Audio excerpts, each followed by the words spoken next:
Salve, herdeiros do trono perdido! O reino de Gunnar clama por justiça, e a coroa aguarda aquele que será digno de erguê-la novamente. Eu sou Rafa de Boa, seja bem-vindo a mais um episódio da leitura do livro-jogo A Coroa de Gunnar. Nos últimos acontecimentos, Kaltramashir não precisou entrar em nenhum combate, nem com inimigos, bandidos, mercenários, nada disso, mas enfrentou por si só os efeitos da natureza, mais propriamente dito das montanhas geladas. Foi uma caminhada árdua, repleta de muitos acontecimentos, perdemos muita vida, energia, pontos de mana para conseguir chegar até o mosteiro de Santa Crisnia.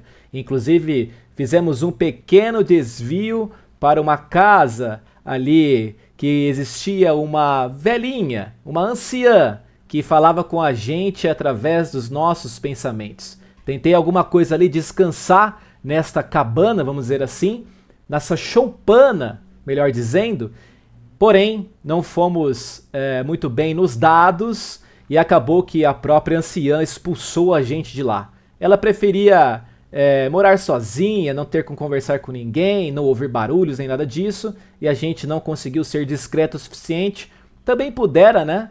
Kaltramashir aí, um gigante bárbaro que está em busca aí do pilar das virtudes, e finalmente o mosteiro de Santa Crisnia. Quanta coisa a gente conquistou por lá. Na verdade, apenas uma, que foi a adaga do saqueador. A adaga do saqueador a gente encontrou nos escombros ali do cemitério do mosteiro e posteriormente visitamos outros lugares que acabou nos dando coisas assim interessantes, né? Pontos de vida, principalmente, que é muito importante para o Kaltramashir, e também de mana em alguns momentos. Porém, você que está caindo de paraquedas, temos a playlist com todos os episódios anteriores para você ficar por dentro de cada detalhe, tudo que aconteceu com o Kaltramashir e com outros dois personagens. Só clicar ali na nossa playlist e acompanhar desde o episódio número 1. Muito obrigado para quem já está acompanhando desde então. Valeu pelos comentários, pelas curtidas, e vamos a partir de agora dar continuidade desde onde paramos, né? Que, na verdade, especificamente dentro do claustro do mosteiro de Santa Crisnia, né? Claramente a gente foi desbravando em vários cômodos, vamos dizer assim, vários locais do mosteiro, e a gente não encontrou literalmente as pessoas que aí estão, né? Então está vazio por hora, mas eu acho que a partir de agora vamos conseguir encontrar o que está acontecendo, até porque a gente se deparou com um fenômeno, né? Se eu não me engano, algumas gosmas sendo manchadas na parede, escorrendo do teto, algo nesse aspecto que nos deixou curioso, mas que a partir de agora vamos entender no detalhe o que está acontecendo. Kaltramashir aí vocês podem ver perfeitamente, está com todos os itens, todos os bônus contabilizados, inclusive coloquei a adaga do saqueador ali embaixo da minha força nativa, né? Minha força, o Kaltramashir, ele começa com 11 já, mas com a adaga do saqueador ele tem um bônus de mais um e que é definitivo. Eu não preciso gastar PM, né? A única questão que ele pontua é que eu estou segurando com uma mão o tempo inteiro. Não sei em algum aspecto, em que momento que talvez eu tenha que deixar uma mão livre, mas por enquanto está, né? Tenho duas mãos, uma delas está livre e a outra com a adaga. E os outros bônus, né? A gente ainda tem item, né, para recuperar energia, vida, mana. Nós temos um monte de sujeira, o pote de mel, que são dois itens que, quando aparecer, né, pode ser que a gente utilize ele de uma maneira mais interessante nesse aspecto. Então, vamos lá. Inclusive, eu estava vendo, enquanto eu editava esse vídeo, o anterior, na verdade, que o queijo de cabra eu poderia ter pego 3 dele. Peguei apenas um, por falha minha na leitura. Não sei se daria, em termos de peças de prata, para comprar 3 dele, além de tudo que a gente já tinha comprado, né, no bode bailarino. Mas, enfim, vamos ver o que nos espera a partir de agora. Porque nos últimos instantes do episódio anterior, eu disse que o claustro tem passagens para várias alas do mosteiro que você pode visitar e investigar. Para qual ala você vai? Para os dormitórios? Para o escritório? Para o refeitório? Para as oficinas? E aí depois disso tem portas duplas trancadas levam à igreja no interior do mosteiro. Depois que você tiver visitado pelo menos 3 outros locais, poderá tentar abri-las. É isso que ele nos diz, então a gente tem que visitar no mínimo 3. Existe uma ordem para a gente respeitar aqui? Obviamente que não, mas talvez eu vou optar pelos dormitórios para entender se existe alguém dentro deles se resguardando, descansando, se escondendo de algo que pode estar acontecendo aí. Então, para os dormitórios é a referência 334. Você vasculha os muitos catres dos monges de Santa Crísnia, divididos em mais de um andar do mosteiro. Quase todos são iguais, pequenos, com uma cama estreita, uma prateleira de livros, um baú para pertences pessoais. As roupas que você vê dentro dos baús são, invariavelmente, robes longos de tecido rústico. A busca é tão longa quanto tediosa. Esses religiosos, com seus votos de silêncio e obediência, anulam quase tudo de si mesmos. Você tem a impressão de estar visitando repetidamente o mesmo lugar e chega a se perder por alguns minutos. Em certo momento, está avançando por um corredor no andar superior quando escuta um ruído estranho logo atrás. Parecem ser passos? Se quiser continuar investigando os dormitórios, vá para 274. Se quiser voltar ao claustro, vá para 245. Bom, vocês já me conhecem, sabem que eu sou curioso, né? Eu não estou entendendo se existe algum risco aqui, pode ser apenas os monges. Existem passos vindo em minha direção. Então eu vou querer entender e vou continuar investigando os dormitórios na referência 274. Você avança pelos catres, vasculhando um a um, em busca de qualquer pista. Quando sai pela porta de um deles, sente algo pingando em seu rosto. É uma substância gosmenta e transparente, com forte cheiro acre. Você olha para cima e enxerga uma cena apavorante. 2 monges caminham pelo teto, sobre as mãos e pés, como insetos. Um terceiro desce pela parede, de cabeça para baixo, também rastejando como uma barata. Quando os hobbies monásticos se movem, você tem um vislumbre melhor das criaturas. Elas têm tamanho humano, 2 braços e 2 pernas, mas sua semelhança com humanos acaba por aí. Sob os capuzes, suas cabeças são insetoides, com antenas serrilhadas e olhos multifacetados. Suas mãos e pés são garras, e uma série de patas de inseto se projeta de seu abdômen através dos hobbies rasgados. Os monges insetos saltam sobre você, chiando. É um combate. Vou até tirar aqui da frente a ficha e disponibilizar aí no vídeo quais são esses inimigos. Irmão Aelcrid, irmão Dilcart, irmã Hiclef. Se eu não me engano... Não, acho que são nomes diferentes do que estão nos cemitérios, né? Enfim, mas olhem aí a ficha de cada inimigo, né? O irmão Aelcrid tem 6 de força, 6 pontos de vida. O irmão Dilcart, 6 de força, 7 de vida. E a irmã Hiclef, 7 de força, 6 de vida. Cada um você pode gastar 2, 3 ou 4 pontos de vida automáticos para você vencer esse combate. E se vencer, vá para 71. Relembrando quanto temos aqui de vida, são 23 pontos de vida. Menos 9. Poxa, será que faz sentido? E é só isso, eles não têm nenhuma magia diferente, não diz aqui se eles podem acertar de outras maneiras. Eu acho que pode ser um combate interessante e, de certa maneira, fácil ou não. Isso só quem vai me dizer vai ser a sorte nos dados. a gente tem bastante recurso para combater esses 3. E eu vou fazer isso com a ajuda aí de todos esses itens, nossos bônus e tudo aí que temos a partir de agora.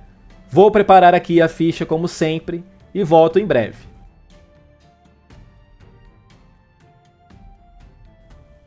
Bom, o mapa está pronto aí. Eu coloquei numa ordem, inclusive eu trouxe não animalescos, mas como se fossem monges. Foi o tipo de token que eu encontrei aqui e acho que faz até sentido, né? Então, na ordem aí do lado esquerdo do Kaltramacher está o irmão Aelcrid. No lado direito, em cima, o irmão Dilkart. E embaixo, a irmã Hiclef. Então, são essa ordem, né? É essa ordem, esses são os inimigos que temos que combater. Já vou providenciar a ficha e mostrar para vocês com os ajustes também. Vamos junto com a minha análise. É o seguinte. Aqui nós temos força 11 com mais 1, 12. Já está contabilizado aqui. Não coloquei em modificador porque essa é a força mesmo do Kaltramacher a partir de agora, né? O que daria para fazer, né? Eu tenho aqui mais um D6 em um teste de ataque. Após rolar os dados. Eu acho que não vai ser necessário, mas vou guardar por enquanto. Nós temos também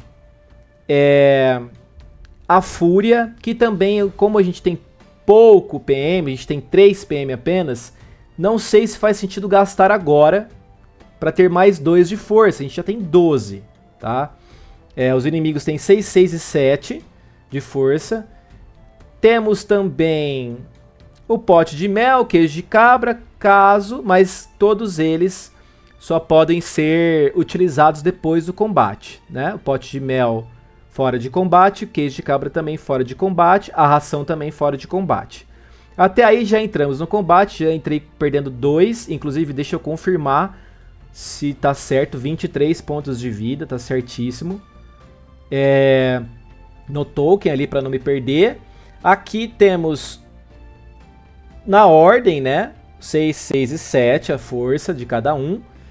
Eu tenho ainda a funda. Uma vez por combate, posso gastar 1 PM para causar 1d6 menos 1 pontos de dano em um inimigo à sua escolha. Também tenho que gastar PM, acho que não vai ser necessário por enquanto, mas eu posso utilizar ele, a funda no caso, em qualquer momento. Assim como a fúria. Então dá para controlar. Vamos ver como vai ser o início desse combate. Eu coloquei aí uma quantidade razoável de rodadas para saber, porque como vocês sabem, a regra diz que eu foco em um, recebo o ataque dos outros e assim por diante. Outra coisa que eu fiz, que lembrei e esqueci de avisar, é que criei aqui uma coluna onde é o dano, né, conquistado com a forjada em castelo, que ela nos dá mais 1 de dano, porém a gente tem que superar a força do inimigo. Então aqui a fórmula diz o seguinte: se na coluna da diferença for maior que 0, eu ganho aqui mais 1. Então é automático aqui, tá? Então no momento nós já estamos ganhando por uma diferença de 6, 6 e 5 de cada um, né? Respectivo ali. E vamos de fato agora para o combate e torcer para que tudo dê certo aí nas rolagens de dado. Lembrando que são 2 dados a serem rolados. Então eu começo, vamos ver quem que eu vou atacar primeiro, aliás, né? Vamos começar por um dos mais que tem menos vida, ou é a irmã Hiclef ou o irmão Aelcrid. Eu acho que eu vou na irmã Hiclef porque também ela tem mais força. Então quanto mais rápido a gente tirar esse inimigo de rodada aí, né, de combate, melhor é no meu ponto de vista. Então vamos lá. Na irmã Hiclef. 4 e 1. E o dela, 7. Então é 5 e 7. Já Temos aqui um resultado favorável. Então, 12 com 5 do meu dado deu 17. 6 com 7, 13. Então, 4 de diferença. Se superamos 4, damos um dano de 5. Então, já vou atualizar aqui o token da Heathcliff. Menos 5. Ela está com apenas 2 pontos de vida. Agora vou me defender. 8 contra 6 no primeiro. E 5 contra 9. E aí, atualizando para vocês. 12 com 8, 20. 6 com 6, 12. Total aqui, 9. Aqui passamos perto, ó. Ixi, já coloquei errado, né? Aqui, na verdade, o dano... Vamos lá, deixa eu só inverter aqui. Aqui, no caso, é 7 e aqui 9. Aí tá certo. Só que a diferença aqui da Heathcliff é de 3. Então, daria 4 de dano apenas e não o total que eu dei anteriormente. Às vezes eu me embaralho aqui, perdão. Então, se eu dei 4 de dano na Heathcliff, ela tem 7, né? Agora ela tem, na verdade, 3 pontos de vida já atualizado ali, tá? Em compensação também, agora tá certo, né? O primeiro ataque aqui... Espera aí. Então vamos lá. Fazer a ordem certa, né? Foi 5 e 7. 5 e 7. Depois foi 8 e 6. Aí independe, né? Pode ser o Aelcrid ou o Dilkard. Com o Dilkard, vou manter aqui 8 e 6. Que dá uma diferença de 9. E também do Aelcrid deu 5 e 9. E aí dá uma diferença de 3. Então eu sobrevivo a esses ataques na primeira rodada. E ainda não tiramos ninguém de combate, né? Deixa eu até dar outra cor aqui para eliminar a primeira rodada. Vamos para a segunda rodada. Óbvio que ainda continuo na Heathcliff. Então, vamos lá.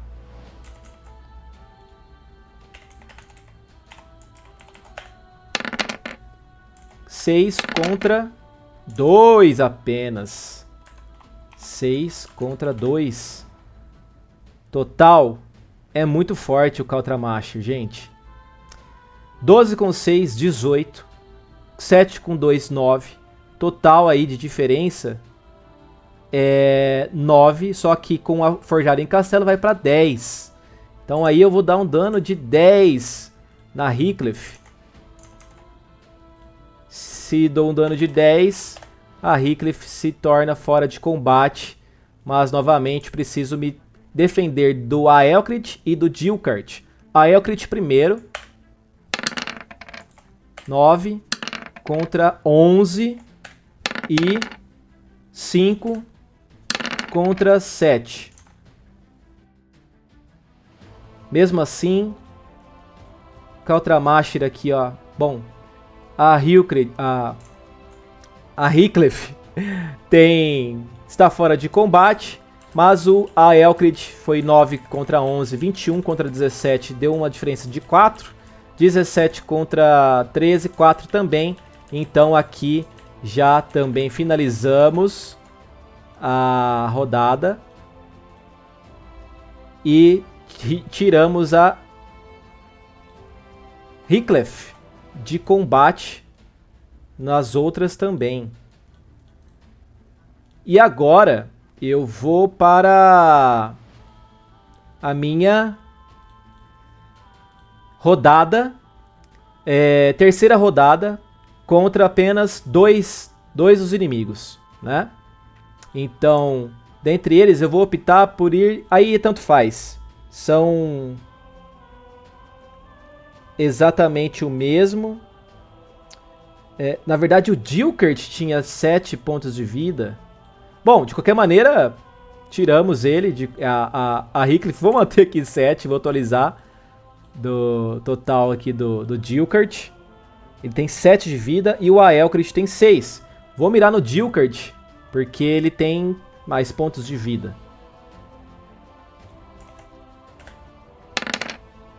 Oito contra 5.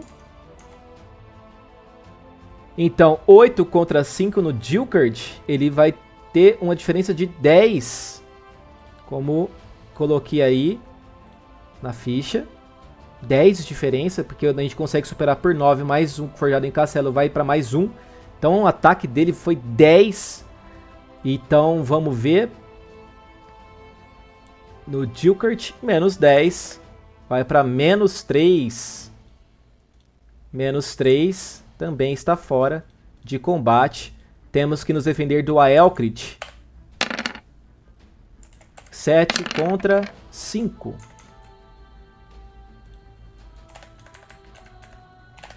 7 contra 5, a diferença é muito alta ainda. Então 7 contra 5 ali vai para 8 de diferença e 9 se a gente tivesse que dar o dano. Superamos o Dilkard também. E o Aelcrid e o Dilkard está fora de combate. Então vamos tirar o Dilkard aqui. Deixa eu mostrar para vocês enquanto eu faço. Turno que foi eliminado. Aqui o Dilkard está fora. E também no próximo também estará fora. Aqui. Colocar dessa forma. E acho que é isso. Sobra apenas o Aelcrid.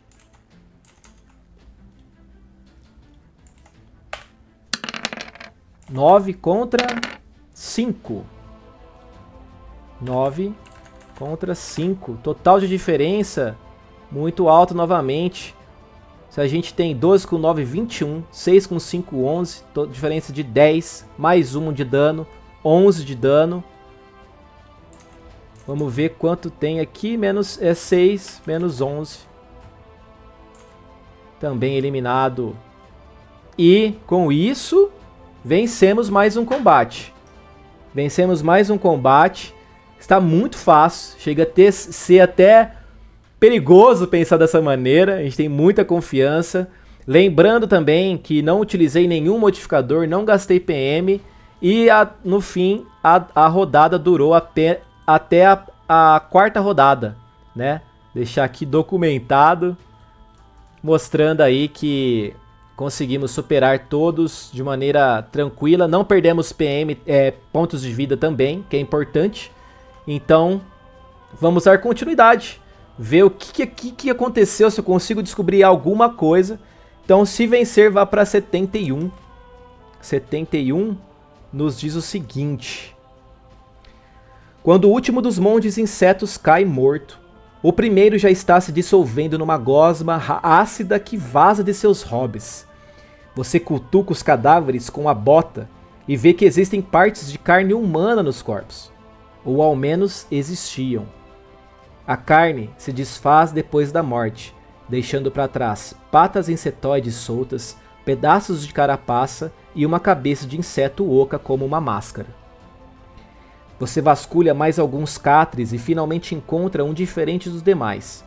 Aos pés deste, o baú está trancado e há uma folha de papel grosso solta na estante. O papel rasgado contém alguns inscritos. Minha segunda peregrinação a este lugar trouxe inquietude. O mosteiro de Santa Crísnia não é mais asseado e impecável como antes. Não parece mais um local de paz absoluta. Vários monges estão doentes e nenhum milagre ou erva curativa surte efeito. O irmão Lazar acha que é uma doença do espírito. Você ainda pode investigar o baú trancado. Se for treinado em ladinagem, faça um teste. Se passar, vá para 62. Se tiver a chave mestra, não precisa de teste. Se não for treinado em ladinagem, ou se falhar no teste e não tiver a chave mestra, só lhe resta voltar ao claustro.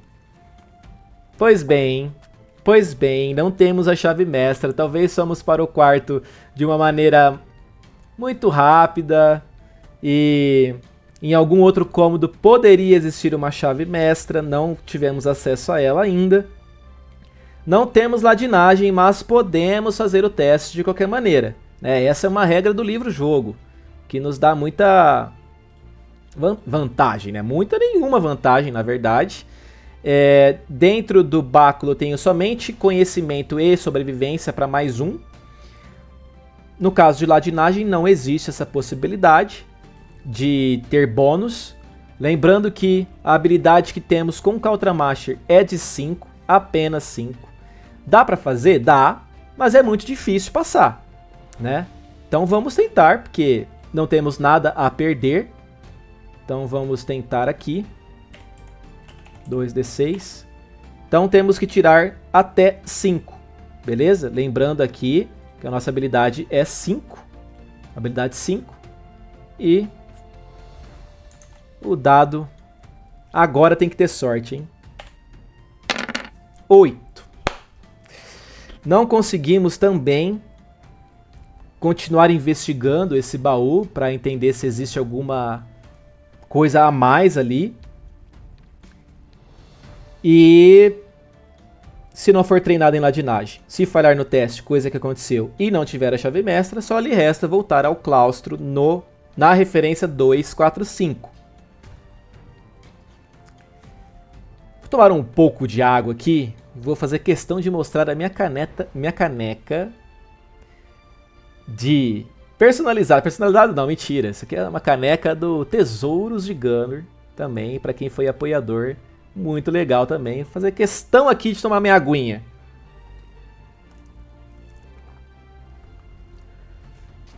Na referência 245. Volta, né, a explicar o que tem, né? O claustro de um mosteiro é uma galeria central, cercada por corredores, que formam o coração desse tipo de prédio. Aí tem passagens para várias alas do mosteiro. E aí a gente já foi para os dormitórios. Só tivemos o combate. Inclusive esse combate não deu nenhum espólio para nós, que era importante às vezes, né, ter pelo menos peças de prata, mas se bem que umas criaturas como essa não carregariam, né, e muito menos os monges. Então fez sentido. Será que vou para o refeitório, para as oficinas ou para o scriptorium? Seguindo uma linha numérica, a referência das oficinas é a menor. Então eu vou para ela, por simples achismo de novo, porque foi uma questão mais numérica mesmo para fazer essa escolha. Então na referência 40, nas oficinas, nos diz o seguinte: um longo corredor leva a uma parte mais afastada do mosteiro, uma ala ampla cheia de ferramentas de tecelagem e marcenaria.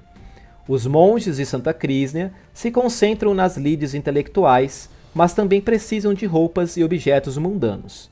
Há serragem por tudo, mas você não encontra nada útil. Quando está quase desistindo, acha um papel rasgado e manchado de uma substância escura. É uma página arrancada de um livro. Santa Crísnia me proteja. O irmão Lazar estava certo. Uma maldição se abateu sobre o mosteiro. Alguns monges se transformaram em monstros horrendos e estão atacando seus irmãos. Aqueles que sobrevivem ao ataque também parecem se transformar. Minha esperança é que, por eu ser um visitante, eles esqueçam de minha presença e eu consiga ficar escondido. Então, tentarei fugir. Se eu não escapar e alguém ler isto, saia daqui o mais rápido possível. Para vencer a maldição, seria necessário destruir. O texto termina abruptamente. Você vasculha a oficina por mais algum tempo e encontra uma máquina curiosa, com um molde para uma chave. Se for treinado em conhecimento, vá para 61. Caso contrário, tudo o que lhe resta é voltar ao claustro. A chave mestra, né? Agora eu estou pensando em algumas questões. Se eu for para o 61, mesmo não sendo treinado, eu posso executar o teste? Eu vou dar uma olhada nisso. Porque... E aí a outra dúvida que pinta é a seguinte. Será que eu posso voltar lá e tentar, sei lá, refazer esse combate, né? Se aparecer de novo. Vou fazer o seguinte, vou para o 61 primeiro, referência 61. 61. Ó, ele não permite fazer um teste, se passar tal. Eu dei uma olhada inicialmente no texto, tá? Na introdução. E aí entra aquela questão que a gente fica meio assim de fazer, de agir contra o que o livro tá pedindo, né? Então, ou as regras do livro, melhor dizendo. Então, caso contrário, não sou treinado em conhecimento, a gente tem apenas o bônus de conhecimento, mas não somos treinados nessa perícia. O Ultramaster não tem conhecimento. Você vasculha a oficina por mais algum tempo e encontra uma máquina curiosa com um molde para uma chave. Na verdade, não encontramos a chave, encontramos uma máquina curiosa. Ei, ai.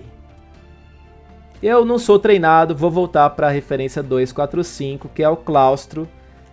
Não estamos encontrando nada, né? Agora tem a opção de ir para o scriptorium ou para o refeitório. Vou para o refeitório, referência 293. Você entra no refeitório, onde mesas largas de madeira maciça estão cobertas de tigelas viradas e ânforas quebradas. Contudo, não há sinal de comida. Alguns hobbies estão jogados sobre as cadeiras ou estendidos no chão, mas não há sinal de corpos. Um cheiro acre permeia o ambiente. Siga para a cozinha, vá para 323. Na referência 323, sei lá, hein? A cozinha é grande o bastante para alimentar a população completa de um mosteiro deste tamanho. Há alguns fornos enormes, mas agora frios. Uma porta lateral se abre para uma despensa um andar abaixo. Também há muitas panelas de barro. Contudo, você acha que deveria haver ainda mais. Essa quantidade de panelas não parece suficiente para o tamanho da cozinha. Você encontra um livro de receitas sobre uma mesa, com uma página solta. Examinando, percebe que ela não é do livro de receitas e parece ser uma página arrancada de um diário. Ela diz: "O irmão Lazar me mostrou a pesquisa que está desenvolvendo. Confesso que achei mais perturbadora do que interessante. Ele me mostrou um ovo enorme, aparentemente feito de ouro. A textura quase orgânica me fez crer que não se trata de uma escultura, mas de um ovo de fada, dragão ou outra criatura mágica. O irmão Lazar se recusa a dizer onde achou o artefato, mas estava muito orgulhoso. Pensei ter sentido uma aura maligna emanando do objeto, mas talvez seja minha antipatia para com o monge." Você também acha um alçapão. Abrindo um pouco, nota que é a entrada para uma adega. Contudo, está totalmente escura. Se você for um anão ou tiver uma tocha, pode examinar a adega. Vá para 331. Se não puder ou quiser fazer isso, só lhe resta voltar ao claustro. Não temos a tocha, que a gente só compra no início da leitura. Pelo menos só encontrei lá, né? Caramba, não somos um anão também. Não consigo examinar a adega. Caramba, cara, será que existe alguma coisa que consiga fazer com o Contramaster aqui? Porque até agora temos que voltar ao claustro novamente. Eu não posso fazer a examinação à adega. Mas interessante esses relatos aqui, né? Que estamos identificando nessas páginas soltas. Então, 245, referência. Voltamos lá no claustro. Já fomos para os dormitórios, fomos para o refeitório, fomos para a oficina. Poderíamos já ir para a porta, que levaria a gente para a igreja. Porém, ainda falta o scriptorium e eu não vou deixar, obviamente, para trás. Então, o scriptorium é na referência 307. O scriptorium é a parte do mosteiro em que livros são copiados. Sendo Santa Crisna a padroeira dos tradutores e de todos que tentam se comunicar, não é surpresa que esta seja a ala mais impressionante. Você se vê num salão imenso, repleto de prateleiras cheias de livros, mesas enormes com tomos abertos e frascos de tinta, sacos de areia fina para secar as páginas recém-copiadas, tabuletas com inscrições em idiomas arcaicos. É impossível imaginar a quantidade de conhecimento acumulado que há neste lugar. Infelizmente, várias prateleiras estão derrubadas ou quebradas. Centenas de livros se espalham no chão. Sujeira escura empesteia os cantos, uma espécie de resina semi-transparente recobre várias superfícies. Um cheiro ácido permeia tudo. Embora não vá conseguir investigar cada tomo no escritório, você passa bastante tempo revirando a bagunça em busca de algo que possa ajudá-lo. Sobre uma das mesas, encontra o que parece ser uma página rasgada de um diário. Ontem foi o dia sem mordaça do irmão Lazar. Ele aproveitou a permissão de quebrar seu voto de silêncio para me importunar continuamente. Santa Crisna me perdoe, mas a tentação de quebrar eu mesmo o voto, apenas para mandá-lo calar a boca, foi enorme. O irmão Lazar adora o som da própria voz. Acha-se conhecedor de todos os assuntos. Ele só me deixou em paz para trabalhar quando concordei em ver a pesquisa que ele está desenvolvendo. Pediu para eu visitá-lo em seu catre esta noite. Ainda há muita coisa para ser encontrada aqui. Se você for um mago, vá para 220. Caso contrário, ainda assim pode procurar algum tomo que contenha informações úteis. Nesse caso, pode escolher entre um livro com muitas ilustrações ou um com muito texto. Caso prefira respeitar a santidade do acervo de Santa Crisna, pode voltar ao claustro. Olha, eu respeito, com certeza, né, a santidade e todo o acervo, mas eu tenho curiosidade e indo pelo BG do Kaltramashir, vou fazer o seguinte, eu vou optar pelo livro com muitas ilustrações, e aí é a referência 128. Acho que ele vai se dar melhor com isso, né? Você procura um livro com muitas imagens, informações que poderá acessar facilmente sem perder muito tempo. Encontra um com ilustrações primorosas das mais diversas plantas. Anote, o Tratado de Botânica fornece mais um em testes de sobrevivência no seu equipamento. Não há mais nada a ser descoberto aqui, volte ao claustro. Então vamos lá, né? Já que conseguimos aqui mais um item para o equipamento, aqui eu vou anotar também, Tratado de Botânica. Tá pequenininho aí, mas ele vai me fornecer aqui também, como disse, mais um em testes de sobrevivência. É importante para o Kaltramashir, né? Mas apesar que, né, já temos algo parecido, então vamos só incluir aqui, anotado. Também, ó, tá full mesmo, né, o equipamento do Kaltramashir. Daqui a pouco vou ter que melhorar aí a imagem para ter mais visualizar melhor. Então não há mais nada a ser descoberto além do Tratado de Botânica, mas vou agora para o claustro, voltando para a referência 245, que nos diz, agora já visitamos todas as alas, dormitórios, escritório, refeitório e oficina. Por fim, portas duplas trancadas levam à igreja no interior do mosteiro. Depois que você tiver visitado pelo menos 3 outros locais, poderá tentar abri-las. Referência 224. Ai, só me faltava essa. Chegar até aí. 224. Você está frente às portas duplas de ferro reforçado que levam à igreja no interior do mosteiro. As duas folhas são finamente trabalhadas com cenas sacras. São Arnaldo alimentando os famintos, Santa Imoen se esgueirando pelas tropas inimigas, Santa Cora sendo martirizada e, é claro, Santa Crísnia distribuindo conhecimento na forma de livros. Mas o que lhe interessa agora é uma forma de entrar na igreja. Se tiver uma chave mestra, pode usá-la para abrir as portas duplas. Se for treinado em ladinagem, pode tentar arrombar a fechadura. Se não tiver acesso a nada disso, só lhe resta tentar a força bruta. Vá para 23. Só nos resta a força bruta, meus amigos. É para isso que o Caltramágico serve, isso ele vai servir. Mas isso pode gerar alguma consequência. Você se prepara, respira fundo e investe contra a porta reforçada.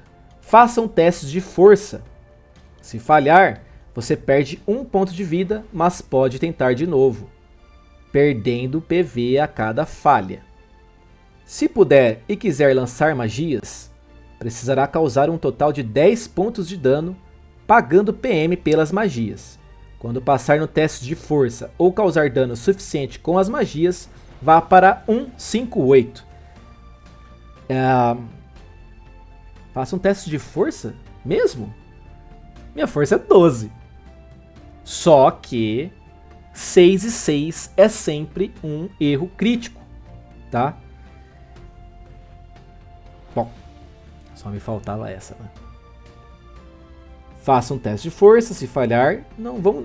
bom, vamos ver primeiro. Não vou cantar vantagem ainda, não. Aliás, vocês perceberam que acabei usando o mapa do castelo, né? Porque não tem algo parecido com um mosteiro nos meus grids aqui. Mas vocês imaginam aí, consigam, né, imaginar que aí estamos no mosteiro e existe uma porta a ser aberta. Olha, perigosíssimo. Um 6 saiu, mas não saiu um outro 6. Saiu um 4, que aí no caso... 3, saiu um 3 na verdade. Que totalizou aí um 9, né? Que engraçado, né? Pera aí. 6 e 3, mas os dados, né? Como vocês podem perceber, os dados digitais saiu um 6 e um 4, mas no texto saiu um 6 e um 3. Não sei por que isso, acho que rolei normal, né? Bom, resultado 6 e 3, se fosse 6 e 4 também passaria. 6 e 3 a gente passa, faça um teste de força, passamos. E aí, quando passar no teste de força, vá para 158. Você entra na igreja e caminha alguns passos. A luz fraca do sol esmaecido entra pelos vitrais coloridos que retratam as vidas dos santos. No entanto, você mal consegue perceber isso, pois é avassalado por um cheiro acre que faz seus olhos lacrimejarem. Quando pisca, afastando as lágrimas e permitindo que seus olhos se adaptem à penumbra, você vê que a igreja está coberta de imundície. Os genuflexórios mal são visíveis sob pilhas imensas de sujeira. O restante das superfícies está coberto de gosma semi-transparente ou da resina que na verdade é o muco solidificado. Todo o ambiente é tomado por sons de pequenos estalos. Horrorizado, você olha para cima.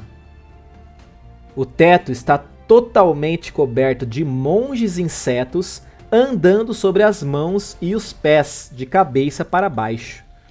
Eles obviamente notaram sua chegada, mas ainda estão se organizando para atacá-lo. Você percebe que não tem chance contra tantos inimigos, então recua, enquanto as criaturas descem pelas paredes. Logo antes de sair pela porta mais uma vez, você avista um pergaminho sobre um altar. Pega-o, mantendo os olhos nos inimigos. Então corre para fora da igreja. Você foge pelo claustro, consegue se enfiar num catre e fecha a porta antes que os inimigos o alcancem. Então, tem tempo para ler o pergaminho. Pagarei por meus pecados no inferno. O ovo é a semente do mal que nos aflige, e fui eu a trazê-lo para o mosteiro. Fui ingênuo, achando que um objeto de ouro tão grande e magnífico deveria conter o potencial para a santidade, mas agora vejo que nunca foi mais que tentação demoníaca colocada em meu caminho, e eu cedi. Em minha soberba, achei que poderia purificá-lo. Quebrei a casca dourada e assim libertei uma essência imunda que se espalhou pelo mosteiro e transformou meus irmãos em coisas repugnantes. Peço a clemência dos santos, sabendo que só mereço sua fúria. No verso do pergaminho, há mais algumas notações, essas com a letra mais apressada e descuidada. O ovo pode ser destruído no altar, contudo, para isso, precisa ser recuperado no cemitério. Que alguma alma mais valente cumpra esse desafio, pois eu mesmo sou incapaz de vencer minha própria covardia. A letra é diferente dos trechos de um diário que você já encontrou aqui. Não é difícil concluir que o autor deste pergaminho é o tal irmão Lazar, a quem o autor do diário se referia. Se você já tiver encontrado um ovo de ouro, vá para 311. Se ainda não tiver encontrado o objeto e quiser procurá-lo no cemitério, vá para 162. Se preferir abandonar o mosteiro, vá para 321. Vou para 162. Procurar no cemitério. Se ainda não tiver encontrado o objeto e quiser procurá-lo no cemitério, vá para 162. Você deixa o complexo principal do mosteiro, esquivando-se dos monges insetos que agora estão à sua procura. Felizmente, como a construção é muito grande, eles precisam se espalhar para procurá-lo, o que lhe dá a chance de passar despercebido pelas criaturas repulsivas. Enfim, você chega a uma escadaria larga que desce para uma grande cripta. O chão é de terra, que não congela pelo mesmo milagre que mantém o calor dentro do mosteiro. Há diversas tumbas, cada uma marcada com uma lápide simples, citando o nome de quem está enterrado. Irmã de Senna, Irmã Ranulfo, Irmã Awenis. Também há alguns mausoléus discretos que guardam os restos mortais de abades e abadesas. Contudo, o que lhe chama mais atenção é que algumas covas foram reviradas, estão vazias, as lápides caídas em meio à terra, e normalmente você pensaria que isso é obra de ladrões de túmulos, mas agora pensa que as tumbas podem ter sido saqueadas pelos próprios monges insetos que se voltaram contra seus irmãos. Você não tem escolha a não ser vasculhar o cemitério inteiro, escavando tumbas, virando lápides e fuçando pelos cantos em busca do ovo. Isso faz perder bastante tempo. Tempo suficiente para ser encontrado pelas coisas. Ao ouvir alguns estalos, você se vira e enxerga 2 monges insetos avançando em sua direção. Mate-os antes que eles chamem os outros. Se vencer, você consegue retomar a busca e enfim encontrar o objeto. Mas, por hoje, ficamos por aqui. No próximo episódio já iniciaremos com um combate que eu vou disponibilizar para vocês do que se trata, mas por enquanto o texto da referência 162 ele se repete, parece ser quase exatamente o mesmo, mas a primeira vez que a gente leu ele foi em outra referência e não tinha essa parte que eu demorei bastante tempo para procurar o ovo e tal. Enfim, achei interessante a forma que eles colocaram aqui também, mas estamos com um tempo curto para não delongar muito. No próximo episódio vamos ver se a gente consegue encontrar este ovo para dar um fim a tudo isso, ao que o irmão Lazar fez inescrupulosamente com este mosteiro de Santa Crisda. Como que ele foi capaz disso? É muita ambição, não é mesmo? Mas enquanto isso, curta esse vídeo, comenta, inscreva-se no canal, esteja sempre com a gente aqui no De Boas e Grilados Games. Essa leitura do livro Jogo Legacy, A Coroa de Gunnar. E digo mais, hein? Você que já nos acompanha aqui no canal, temos toda semana, a partir da semana passada, na verdade, o início de uma campanha, de uma mesa de RPG, uma mesa da campanha Guerra Artoniana, da Jambô Editora, do cenário de Tormenta 20. Então, curta por lá também, se você está empolgado com a leitura do livro-jogo. Estamos em uma outra lore de Gunnar, mas lá em Tormenta 20 tá bem legal também. Vai ser uma campanha muito massa. O grupo é muito coeso, muito engraçado, muito divertido. Então acompanhe lá também a playlist dessa aventura incrível e uma campanha canônica que esses meus aventureiros, inclusive, os personagens dessa história vai fazer de tudo para que o mestre aqui passe bons bocados, mas eu tenho certeza que vai ser muito divertido de jogar e também para assistir, beleza? Então eu fico por aqui, muito obrigado por assistir, até o próximo episódio e vamos ver até onde vai o Caltramacher. Tivemos um combate aqui nesse episódio e foi fácil, hein? Foi fácil. Vamos ver agora os próximos. Muito obrigado, até lá. Valeu, semana que vem estou de volta.